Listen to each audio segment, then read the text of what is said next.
Thank you.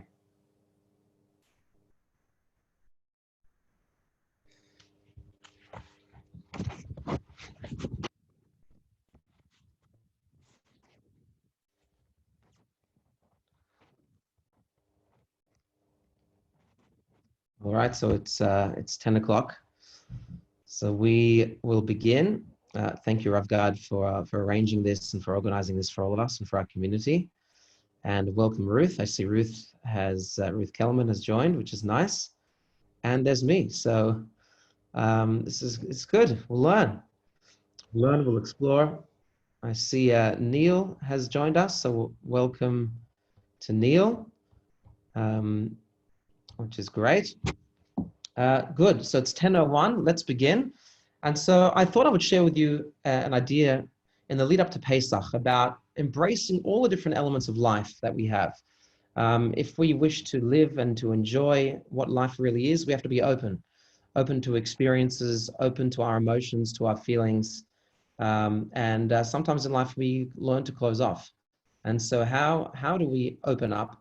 And perhaps how does the Seder night, or in particular one aspect of the Seder, which I want to focus on today, which is the Mah Nishtana, how can that possibly help us or give us life skills in terms of living life and experiencing the full gamut of what life has to offer? And so, as we know, a central element of Pesach and the Seder night is V'higadat levincha, is to teach your children, says the Torah. And so specifically the structure of Pesach is centered around this statement of V'higadat levincha, you must teach your children. There are spontaneous question and answers that happen throughout the Seder. Lots of people have different tricks and ideas that they implement at the Seder to get the children engaged. Sorry.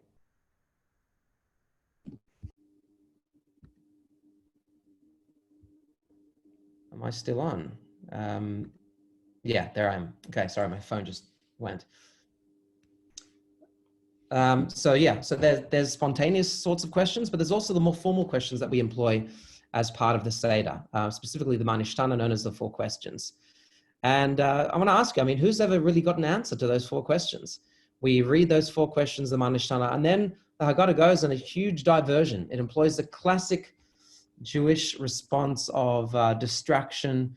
We get delayed, we go on, we start storytelling, we have a meal in the middle, people fall asleep, right? So there's, we never actually get to the actual 4 answers. Nowhere throughout the Seder, even at the end, do we see that we categorically go through and answer those 4 questions on the Mah Nishtana.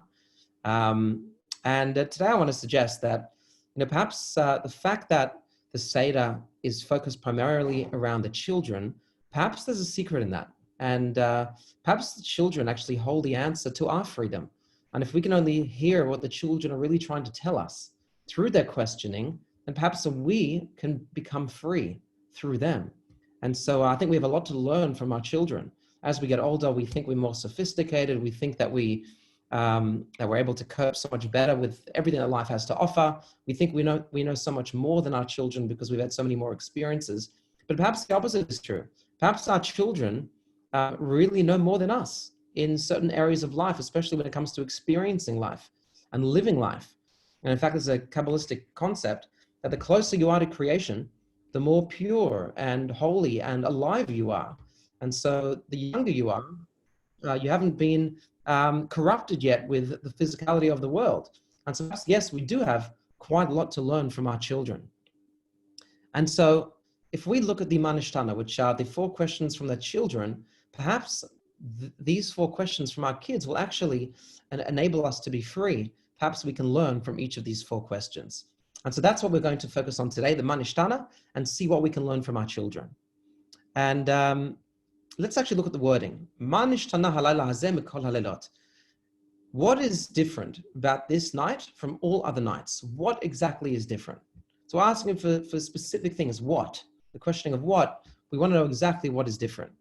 And so then we have the 4 different questions. We have the first is about the matzah. Shebechol halelot, on all other nights, anu ochlim chametz matzah.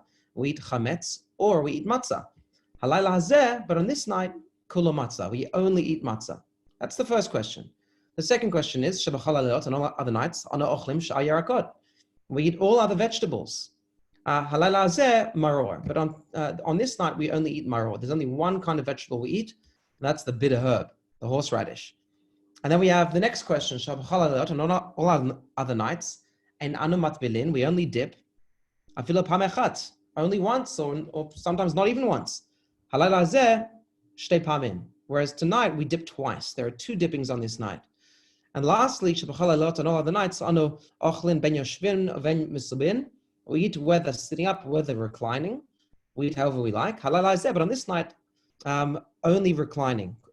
Kulanu Misubin. We all recline. And so these are the 4 questions. Number 1 is tonight we only eat matzah. Number 2 is why tonight do we only eat maror, not other vegetables? The third is why on other nights do we not even dip once, or perhaps once, but tonight we dip twice? And the 4th question is why on other nights can we eat as we like, sit up straight or recline, but tonight we can only recline?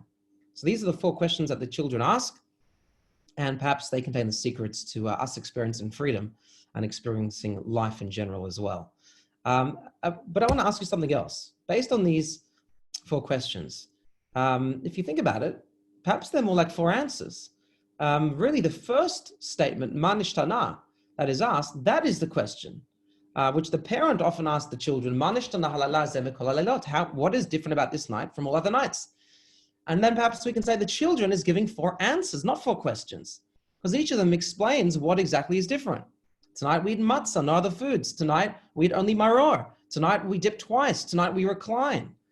They're actually describing what is different about this night over the other nights. And so perhaps these are not 4 questions, but they're 4 answers given by the children. So if you think about that, put that aside, which only strengthens my initial idea, which is perhaps the children are indeed giving us 4 answers. They are advising us how we can live life, how we can experience life. Perhaps these really are answers and not questions. Maybe that is the answer behind our perplexing question that has perplexed us for generations. And I just want to point out, but let's just say that, it's not really that important, that these 4 questions, they're just 4 simple questions. They don't really contain much depth. There are lots of things that are different. It's just one little fun thing that we do for the kids to get them interested. Lest you say that, the actual text of the Ma'anan Nishtana is contained in the Mishnah. So it's over 2,000 years old. So there's a lot of depth behind this, behind the Ma'anan Nishtana. It's not just something which is just inserted so that the children can ask a few questions and have a good time. There is actual depth to these 4 questions. It's over 2,000 years old. In fact, the Arizal from the 16th century, Rabbi Yitzchak Luria, he actually explains that these four questions actually correspond to 4 worlds.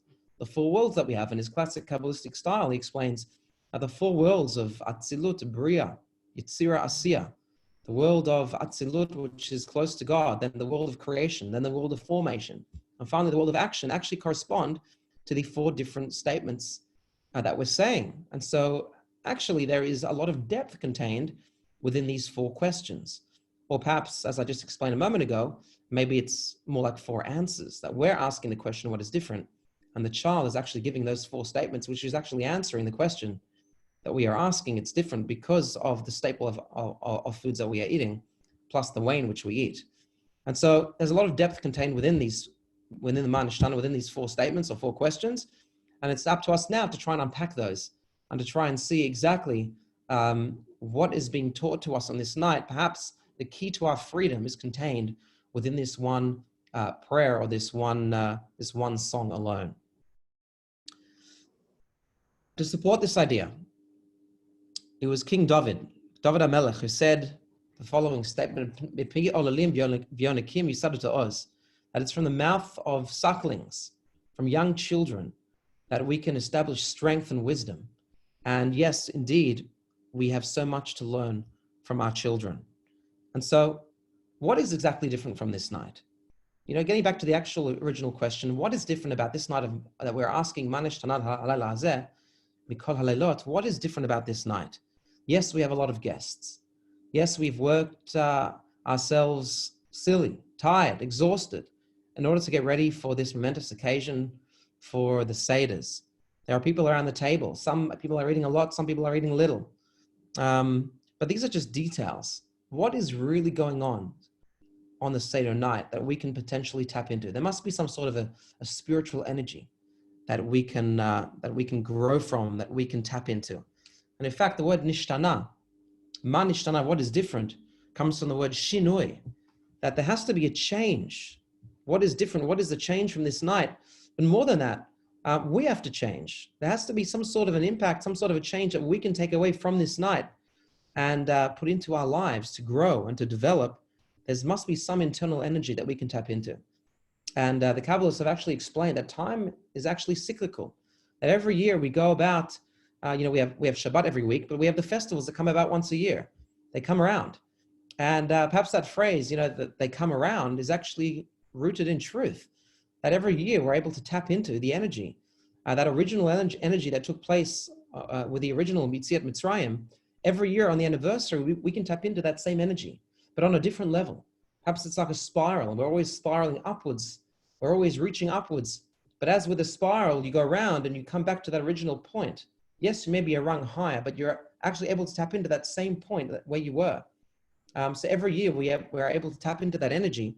And so ma nishtana, what is the change? What is the shinoi? How can we grow? How can we develop from this Seder night and build on the efforts that we put in from previous years? How can we truly transform through this Pesach experience? And so that is the question, ma nishtana, how can we change? How can we further develop and incorporate more of what life has to offer? Get the most out of life. And perhaps the child is then giving us 4 answers on how to do so. And we're going to go through these four statements systematically and try and determine what is the child actually telling us. And so the first one is B'chol halelot ano ochlin chametz matzah. On all other nights we eat chametz or matzah. Halal hazeh, but on this night, kulo matzah, all of us eat only matzah. What is this child actually saying here through this first statement of chametz and matzah, but tonight is only matzah? And so I want to share with you an idea that maybe some of you have heard of, but I want to develop it further. And that is the difference between chametz and matzah. What exactly is the difference? Well, physically, they're very different. Chametz, if you have a loaf of bread, you can see it's quite puffy. It's risen. Matzah may be made from the same ingredients, but it's flat. It hasn't had the chance to rise. And so physically, they look very different. Chemically as well. In bread, the enzymes are allowed to develop, as we just said. It's risen. Whereas in the matzah, the chemicals are quite different. It has not had that opportunity to rise. But perhaps more than that, perhaps there's an emotional difference as well that can apply to all of us, which is the idea of arrogance versus humility. Bread, chametz, represents something that's inflated. There's an ego. It's arrogant. Whereas the matzah is something that hasn't had the chance to rise, or it doesn't want to. It doesn't have the ability to rise. It doesn't see the value in rising. It's worked on itself not to rise, which is the idea of humility, of remaining humble, lowly. And we all know the story as to why the Torah was given on Har Sinai as opposed to the other mountains. One mountain was boasting, look how tall I am. Hashem should choose me to receive the Torah on. Another mountain said, look how wide I am. I'm so impressive. I'm so grand. And Hashem said, no, I'm going to choose the mountain in between, the smallest mountain, Har Sinai, because the prerequisite for learning, for growing, for receiving the Torah is humility. And so matzah represents this idea of humility. And yet while chametz and matzah appear to be so different, there's actually not a lot between them, just a few minutes of time. Matzah is actually on the way to becoming chametz. So matzah is actually the closest food you can have to chametz, which is perhaps why some people are so strict when it comes to eating their matzah, and the process of making the matzah, because one small thing can go wrong. If you get the flour wet in advance before you have the chance to make the matzah, or if there's some uncooked or unbaked flour that comes in contact with the matzah, it could actually become chametz. And if you think about kidneyot, for example, rice and other grains that we're not supposed to eat, that Ashkenazim don't eat, that's just a custom because we're scared. The custom came from places in Ashkenaz, in Eastern Europe, Germany, for instance, where the fields of rice and other, lentils and other grains were actually very close to the fields where they used to reap the wheat. And so there was a concern that maybe they would be interchanged and you'd have some kernels of wheat going into the rice, the bags of rice. And because of that, there'll be a chashash, a concern of chametz. And therefore, in those communities, they banned kitniot, other grains entirely, because we're concerned that there could possibly be a mix-up. But that's just the custom. Whereas matzah is actually the closest to becoming chametz. It's made from the same ingredients. And if you don't watch yourself correctly, it actually may turn into chametz. And so they're actually quite close. Yes, they may look different, but they're actually the closest items. They're closely connected, chametz and matzah. So you have to be very careful. And similarly in life as well. They say there's a fine balance between serving God and serving idolatry. One, you take it to a bit of an extreme, and all of a sudden there are questions that are asked. Who are you really serving? What purposes are you serving? Are you serving yourself and you're just using religion to push your own means? There's a fine line often in life between doing the right thing, the moral thing, and doing the wrong thing or the immoral thing. And so here also we see from one extreme to the other, there's actually a fine line between chametz and matzah. And if you look at the actual words itself, there's also only a tiny difference between the words of chametz and matzah. Chametz is spelled with 3 Hebrew letters, chet, mem, tzadik. Chet is in the beginning, and then you have mem and tzadi at the end. Whereas matzah is comprised of 3 letters as well. Mem, tzadi in the beginning, so the same 2 letters as chametz. You have matzah, mem, tzadik, but then you have the hey at the end. Okay, so instead of a chet, you have a hey. And if you look throughout the Hebrew alphabet at which 2 letters are the most similar, you'll see that the chet and the hey are nearly identical, except for a tiny, tiny opening, a tiny gap. That turns the third side into a gap and a bit of a leg. The chet and the hey are extremely close. And so we see that chametz, leaven, and matzah, the special bread that we eat on Pesach, the unrisen bread, are actually extremely close. Not only in the matzah's ability to become chametz in its chemical composition, but even in the words, the Hebrew word that's assigned to both of those items. Chametz, matzah are nearly identical words. There is a difference though in the chet, in the chametz, and the hey, in the matzah. And if you look at those 2 letters in isolation, what is the chet? The chet has a gap down the bottom, which spiritually represents that there is a gap. We can all fall in life. We can all descend. And indeed, we all do. We're all only human. And this world, God created, there's lots of, people make mistakes. We're not perfect, but that is part of life. Life is about learning from your mistakes. We all fall. We all stumble. We all end up in various elements of sin. And that is normal, and that is life, and that is okay. But it's the ability to come out of that, to have the humility to say, you know what, I have sinned, to acknowledge that you've sinned. And then to say, you know what, this is who I was, but now I wish to do better, which is the idea of teshuvah, of repentance, and finding a way to claw back in, of perfecting yourself, of improving, of finding that little gap that you can say, look, I can improve this much. I can crawl back in. The chet does not have that gap. There's only a way down. There's only a gap in the bottom, a void from which you can fall. Because that is what arrogance actually does. That's what arrogance achieves. It doesn't allow you to see that you've done anything wrong. And you keep defending yourself. You keep saying, self-justification. You keep saying, I have the best intentions and I'm right and my way is the only way. That is what an arrogant person does. The person just speaks the whole time. It doesn't allow anyone to speak back. And therefore he's not able to learn. Hence why we have to strike out the teeth of the Rasha, because the Rasha is so busy talking. There's no element, there's no gap from which anything can go inside. So we strike out the teeth, we make a few gaps in his mouth so that something can go inside. And that is the danger of arrogance. There's only a way down when a person is arrogant. There's never a way to improve. Whereas matzah has the hay, not the chet, the hay. The hay has that small gap. It acknowledges that yes, we all sin, we all stumble, we all have challenges, but yet there is a small gap. Through humility, we're able to climb back in, we're able to improve.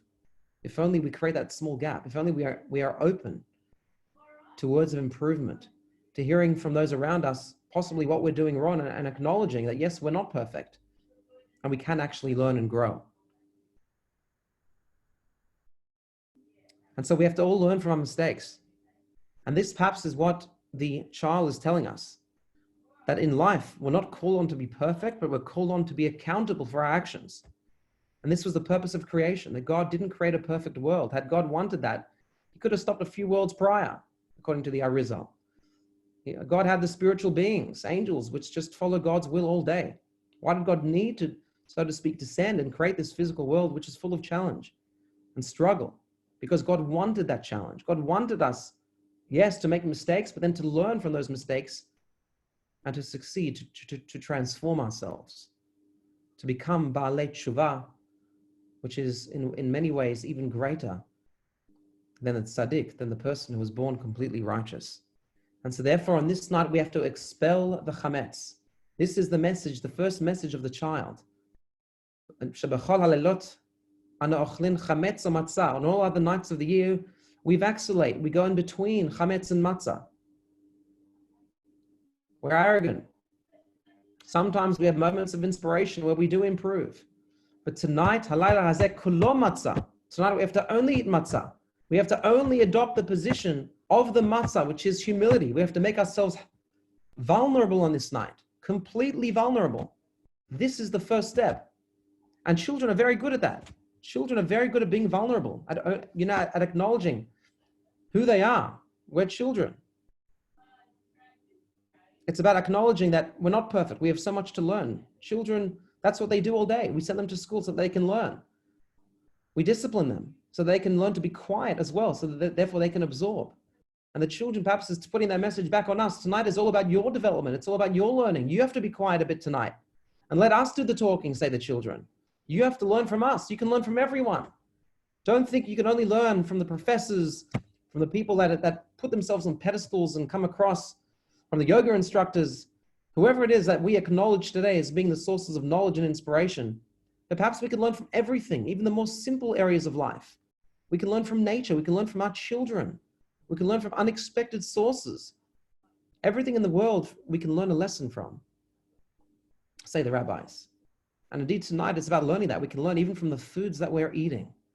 Foods are giving us a message as well. They're talking to us. There's simple items of food, and perhaps they're not so simple. Tonight is about acknowledging that yes, we think we're a composition of many billions of neutrons and chemicals and brain waves, and we're so elite, we're so advanced over everything in the world. But tonight, we can even learn from our foods, from the inanimate objects that are on our tables. Tonight, we have to make ourselves completely vulnerable. This is the first message of the child. Become the matzah. Learn from us in how to learn and how to be vulnerable. This is the first step in truly opening yourself up to life and everything that life has to offer. Become like the matzah. That is what the Seder night is all about. There's no vacillating between chametz and matzah. Tonight, it's only humility. It's only vulnerability. It's only matzah.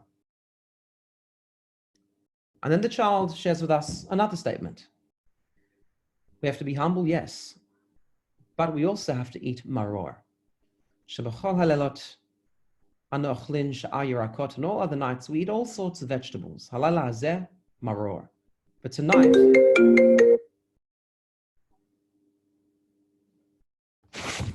sorry about that phone call. Let me just see if we're all up here again.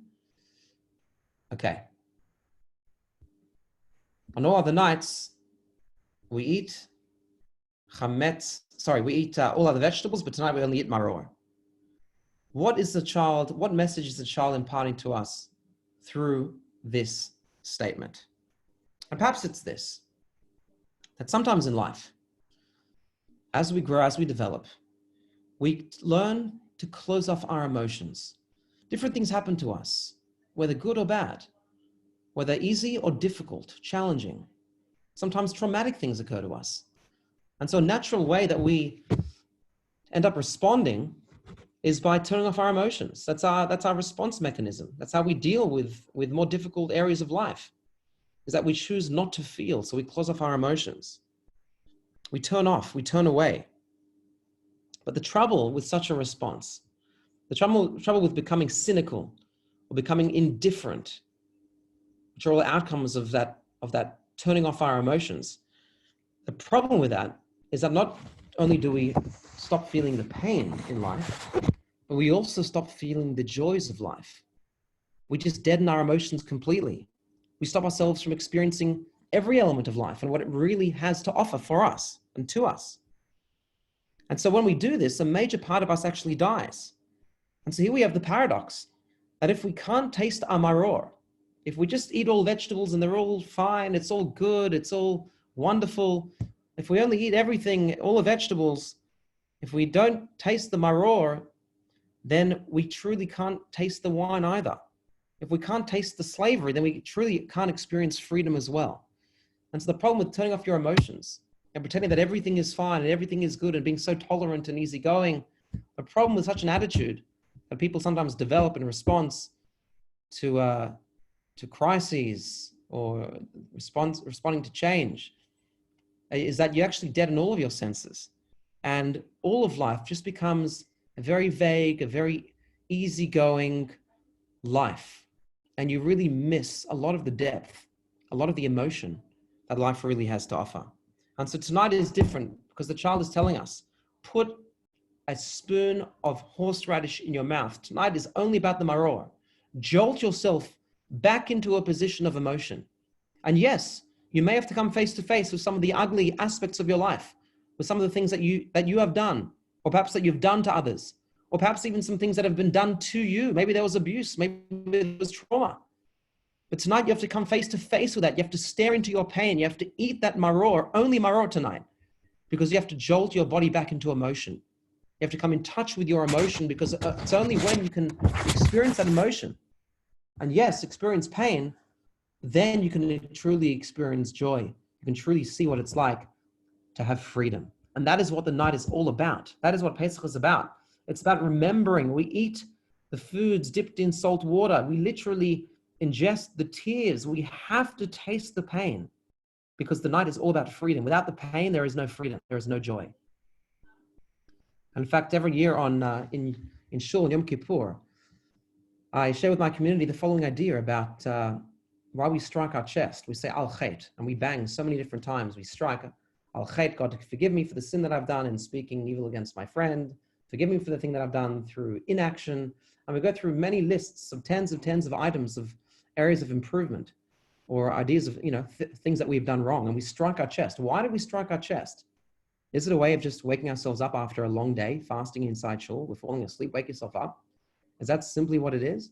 Is it us doing some form of exercise? We haven't stretched our legs the whole day or our arms. So let's go, let's strike our chest and exercise our arms. What exactly is this idea of striking your chest? And I share with my community a beautiful idea that actually it's striking our heart. That our heart becomes callous, it becomes cynical the whole year. We deaden our senses. And perhaps by that action of striking our chest, al chet, we actually, like a defibrillator, we're waking up our heart to feel more in the coming year. Perhaps one of the greatest sins is that we deaden our hearts, that they stop feeling and they stop experiencing the full gamut of life. And perhaps that's the greatest sin of all, is that you're wasting who you are, your potential in life, through not feeling. Through not feeling, perhaps life doesn't have the meaning that it potentially could have. You can't grow, you can't develop. And so we strike our chests to bring that feeling back. So we should feel more in the coming year. And perhaps the same idea applies here. We have to eat that maror to waken us up, to jolt our senses, our emotions back into action so we can feel more. Because if we can't taste the pain, the maror, we can't experience the joy, the wine, and the freedom. And there's a beautiful idea that Sfas Emes gives, which is the second Ger Rebbe. The idea of Hotzeiti Etchem, that we say Hashem took us out mitachat sivlot Mitzrayim, from the pains, from the burdens, the difficulties of Egypt.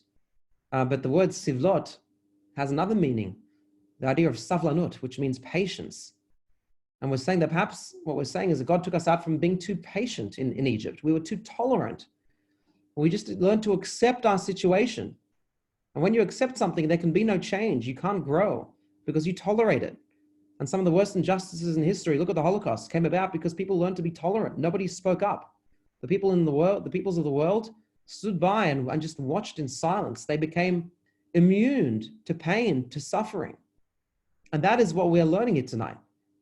That true change happens when you learn to speak up, when you protest an injustice. an injustice against others and an injustice against yourself. And perhaps for too long, we have been practicing an injustice against ourselves by not allowing ourselves to feel and truly experience life. God is taking us out, us the power on this night. We're able to tap into the power and have a shnui, have a change because of this Sivlot Mitzrayim. We have to acknowledge that perhaps we've been too patient, too tolerant with ourselves and with others. And perhaps this is the second message, that our child is telling us, look at us. Children are often not tolerant at all. If they feel there's an injustice, if you give one child a bit more than another child, just try it. Then you'll see how quickly the child who feels that they've received less, you'll see how quickly they'll respond and they'll scream. And perhaps we need to learn that again. We have to waken up our emotions. We have to scream more. And trust me, have a mouthful of maror and you will be screaming. And so this is perhaps the second area of advice, or the second answer that our child is giving us in response to that question, what is different about this night? What can you change, nishtana? What can you change in yourself on this night that you don't do on all other nights? Number one, humility. Number two is to awaken your emotions.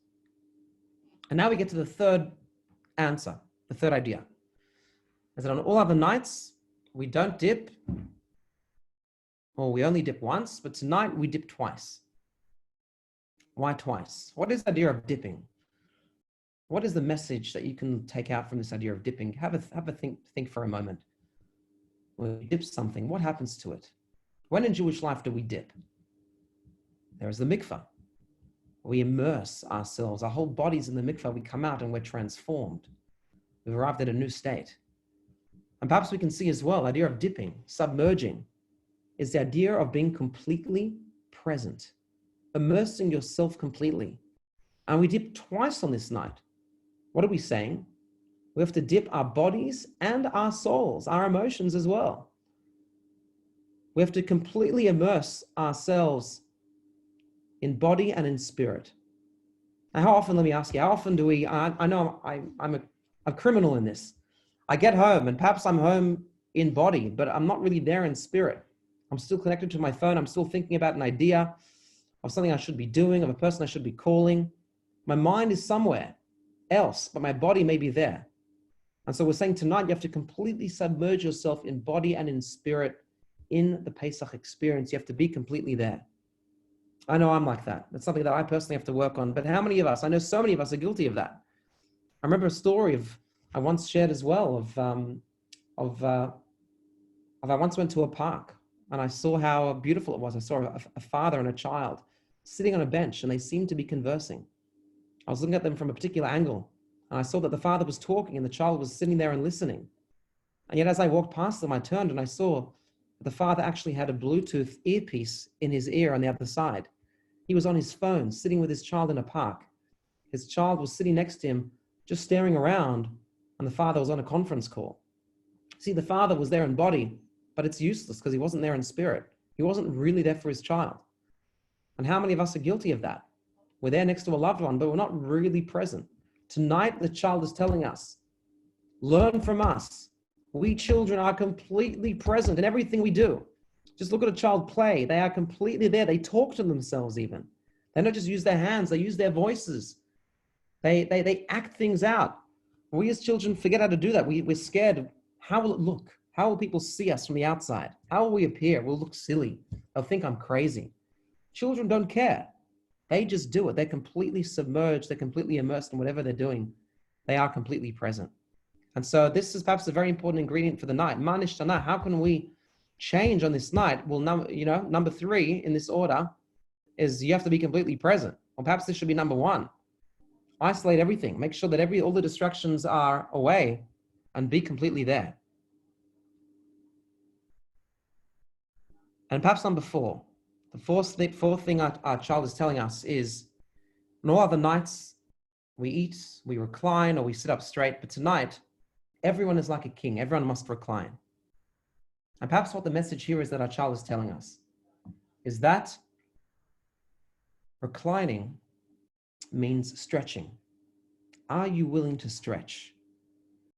The true ability of a free person is that they are able to see beyond themselves.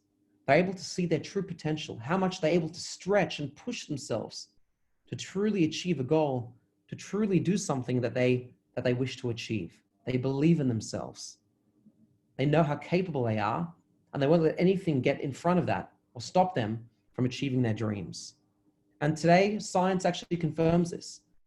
And if you listen to a lot of podcasts by therapists and health experts, they'll actually tell you how amazing your body is and how incredible your mind is. And neuroscience points this out as well. That the mind is so incredible. We're only actually using maybe less than 5 or 10% of our brain's capacity.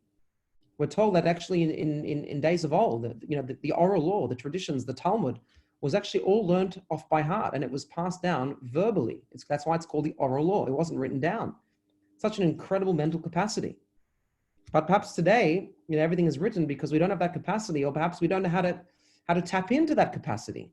Perhaps we all have it still, but we just don't use it. And how many of us tell ourselves things, have a little voice inside of us that tell us throughout life, we can't achieve that. Don't aim for that goal because it's beyond you. Give it to the experts. And we tell ourselves we concoct theories as to why we can't achieve, as to why we can't dream. And perhaps this is the fourth idea that Charles is telling us.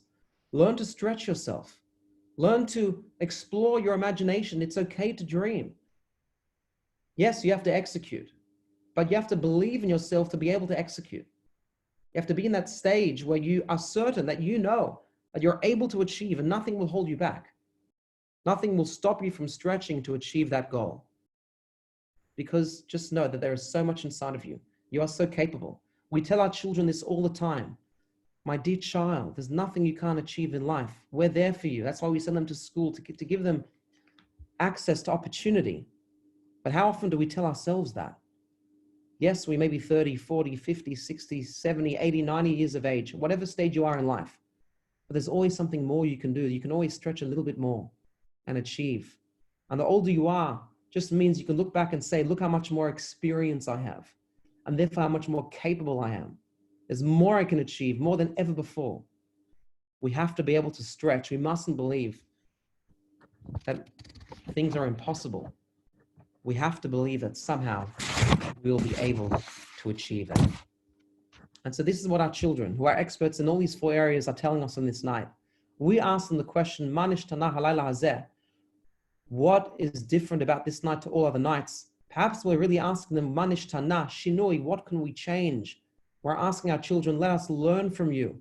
You're the experts in this. Tonight, we're going to learn from you. We're going to learn from everything around us. Number 1, the matzah and no chametz. We have to be humble like the matzah, flat like the matzah. We mustn't rise. We have to totally eradicate. The biggest enemy of the Jews on Seder night is chametz. There's no room for arrogance, only improvement, only that small gap of the hay, the difference in the one letter of chametz and matzah. We have to acknowledge there's a small gap, but in order to access that, in order to climb back in and improve, we have to be humble. That is number 1, the first message our children is telling us. The second one is have a mouthful of maror, only maror tonight, because you have to come face to face with your pain. You can't let your emotions die. If you want to experience freedom, you have to taste the slavery. You have to wake up your emotions. That is the second message that our child is telling us. The third message is to be fully present. Tonight we dip twice, in body and in spirit. Be completely there tonight. Don't let your mind be somewhere else. And I've just reminds me of actually a beautiful idea about why we say blessings over the cups of wine throughout the Seder. Normally, halacha states that if you have a cup of wine, you make one blessing in the beginning, and that will essentially cover you for all the subsequent cups you have throughout the same meal. Why do we make different blessings throughout the Seder? And there's a beautiful answer that says, well, actually, because you've traveled somewhere else, that when you say the words of the Haggadah, you're actually physically and spiritually, you're completely immersing yourself. You're actually going back in time. You're reliving the story. That's the mitzvah on Seder night, to be completely present, to relive it. And therefore, when you come back to the Seder and stamp your meal, you have to say another blessing, because actually you've had a shinui makom. You've changed your location. And halacha states that when you change your location, you have to make another blessing. If you eat one meal in one house, you have to bench. And if you have a meal in another house, you have to make another set of blessings and have another meal. You've changed location. Similarly, on this night, you've actually changed location. That's halacha. That's why we make another blessing before the other cups of wine, because we've just come back from the story. We've relived that story. So that's the third thing the child is telling us, is be completely present. And lastly, the fourth message is to stretch. We have to recline on this night. On all other nights, we can eat as we wish, but tonight we can only recline. Tonight, we have to only believe in ourselves completely, that we are capable of change, that we are capable of improving. This is perhaps one of the most fundamental ideas of the night, to believe in yourself. Once you believe in yourself, then that opens the door for all sorts of positive change. And so let's look at the Manishtana. This is actually an invitation to us. They're challenges. This is how we can challenge ourselves from this night, and it comes from our children. This humility, the feelings, the presence, the ability to dream and to achieve.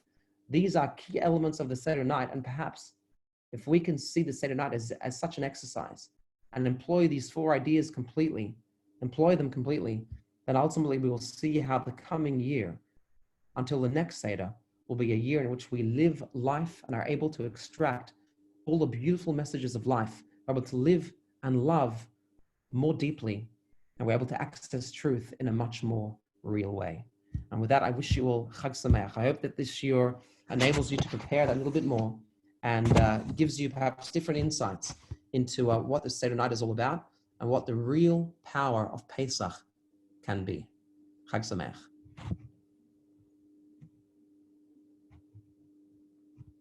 And thank you as well for joining us here today. Shkoyach, Rabbi. Thank you very much. Thank you everybody for joining. I will send you Be'ezrat Hashem the link to the uploaded video when it's ready. Shkoyach, stay safe, everybody. Shkoyach, Rav Gad. Thank you so much for arranging. Stay safe. God bless. Bye-bye. Chag Sameach.